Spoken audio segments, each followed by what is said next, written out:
Assalamualaikum warahmatullahi wabarakatuh. Alhamdulillahirrabbilalamin wabihi nasta'inu wa ala umurid dunya wa din wassalatu wassalamu ala asrofil anbiya'i wal mursalin wa ala alihi wa sahbihi wasallim. Yang terhormat Bapak Ahmad Sultoni selaku dosen pengampu bahasa Indonesia yang insya Allah saya sayangi dan saya banggakan, teman-teman semuanya.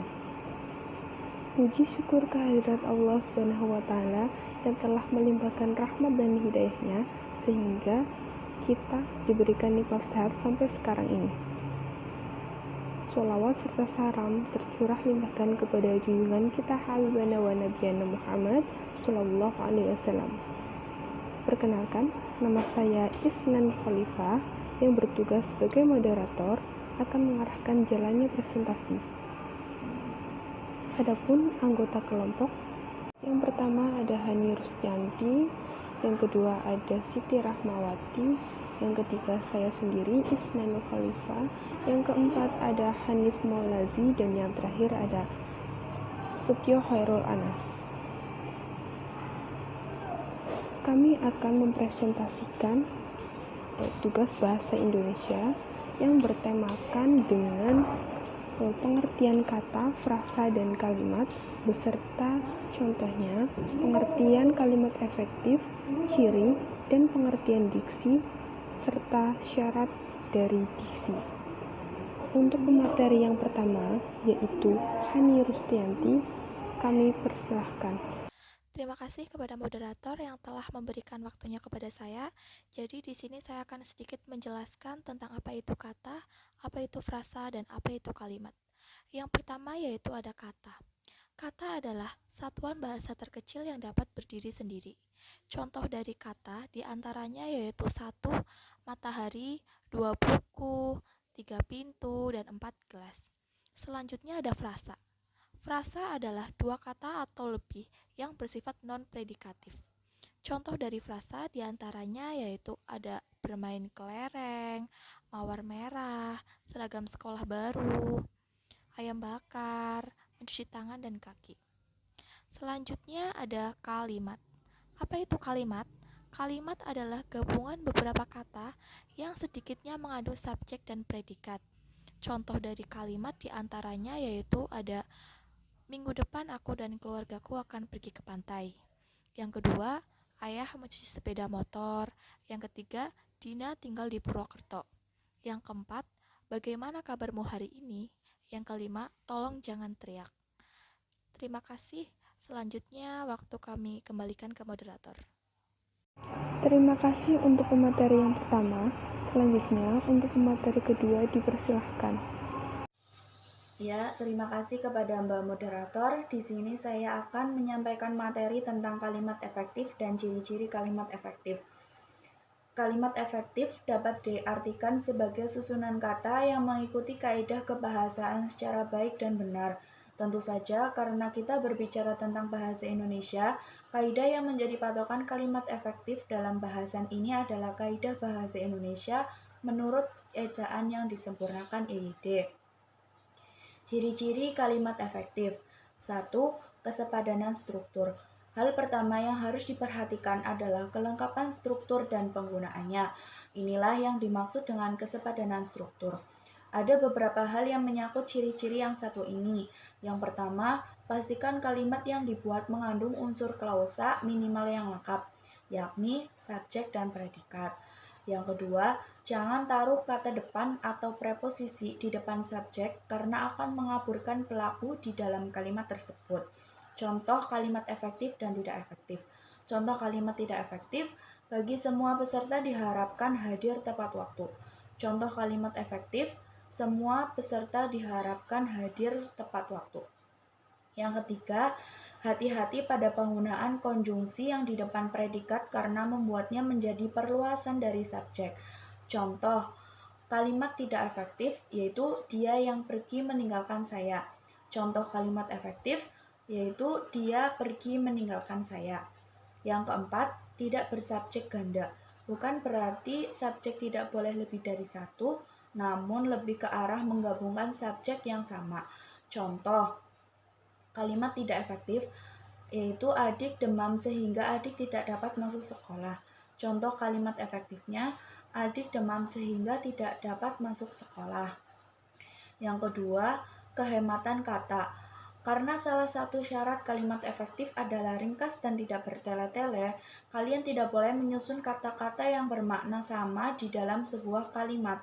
Ada dua hal yang memungkinkan membuat kalimat yang boros sehingga tidak efektif. Yang pertama, menyangkut kata jamak, dan yang kedua, mengenai kata-kata bersinonim. Untuk menghindari hal tersebut, berikut ini contoh mengenai kesalahan dalam kata jamak dan sinonim yang menghasilkan kalimat tidak efektif. Contoh kata jamak, para siswa-siswi sedang mengerjakan soal ujian masuk perguruan tinggi. Itu contoh kalimat yang tidak efektif. Contoh kalimat efektifnya, siswa-siswi sedang mengerjakan soal ujian masuk perguruan tinggi. Ketidakefektifan terjadi karena kata para merujuk pada jumlah jamak, sementara siswa-siswi juga mengarah pada jumlah siswa yang lebih dari satu. Jadi, hilangkan salah satu kata yang merujuk pada hal jamak. Contoh kata sinonim yaitu ia masuk ke dalam ruang kelas. Itu kalimat tidak efektif. Kalimat efektifnya ia masuk ruang kelas. Ketidakefektifan terjadi karena kata masuk dan frasa ke dalam sama-sama menunjukkan arti yang sama.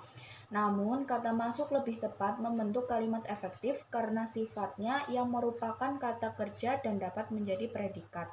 Sementara itu, jika menggunakan ke dalam dan menghilangkan kata masuk, sehingga menjadi ia ke dalam ruang kelas, kalimat tersebut akan kehilangan predikatnya dan tidak dapat dikatakan kalimat efektif menurut prinsip kesepadanan struktur.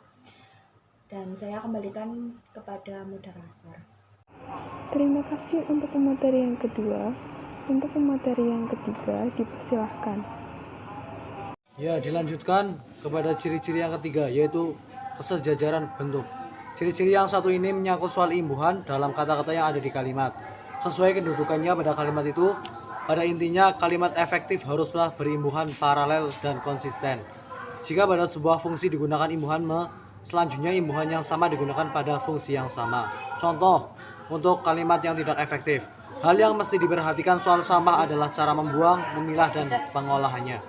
Sedangkan yang efektif yaitu hal yang mesti diperhatikan soal sampah adalah cara membuang, memilah, dan mengolahnya. 4. Ketegasan makna. Tidak selamanya subjek harus diletakkan di awal kalimat, namun memang peletakan subjek seharusnya selalu mendahului predikat. Akan tetapi, dalam beberapa kasus tertentu, kalian bisa saja meletakkan keterangan di awal kalimat untuk memberi efek penegasan. Ini agar pembaca dapat langsung mengerti gagasan utama dari kalimat tersebut.